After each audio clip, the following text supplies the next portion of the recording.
পুজোর ঢাকে কাঠি পড়ে গেছে আর এই মুহূর্তে আমি চলে এসেছি হরিদেবপুর আজও সংঘতিতে। আপনারা দেখছেন ইনকোরা টিভি জাগমা দুর্গা 2025-এর পুজো পরিক্রমা রাউন্ড 1। দেখে নেব কতটা এগোলো তাদের প্রস্তুতি।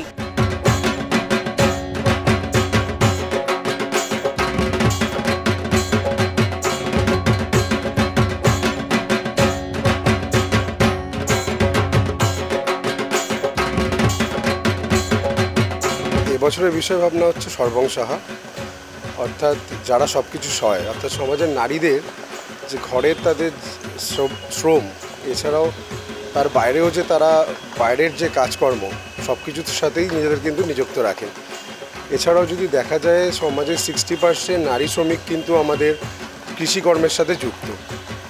এছাড়াও অন্যান্য স্তরে অনেক মহিলারা কাজ করছে। মূলত আমাদের মণ্ডপ জুড়ে নারী শ্রমিকদের যে এই শ্রম, সেটা নিয়ে আমাদের গোটা মণ্ডপ সজ্জাটি গড়ে উঠেছে শিল্পী অমর সরকারের হাত ধরে।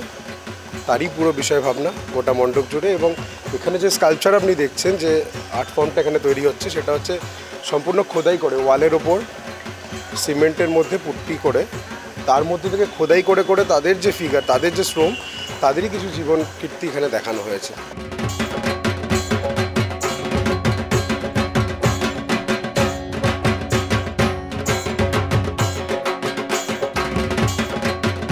এবছরের 3টে আলাদা আলাদা পার্টে, 3টে আলাদা আলাদা ইনস্টলেশনে গোটা মণ্ডপ সজ্জাটি গড়ে উঠেছে। অনেকটাই বড় এবছরের স্ট্রাকচার, এবং তার সাথে সাথে 3টে ধাপ যে করা হয়েছে, 3টে ধাপে 3 রকমের বিষয় ভাবনা তুলে ধরা হয়েছে। বাইরের ঘর থেকে, যে আমাদের যে মেন ঘর থেকে যেখান থেকে দর্শকরা এন্ট্রি করবেন, সেখানে আমাদের কিছু লাইভ পারফরমেন্সও রয়েছে। তো ওইটা দেখে এসে আমাদের মিডিল ঘরে ইনস্টলেশন, তারপরে যাবেন ঠাকুরের কাছে। ঠাকুরের মধ্যে একটা বিশেষত্ব আছে, সেটা দেখতে পারবেন আপনারা খুব শীঘ্রই।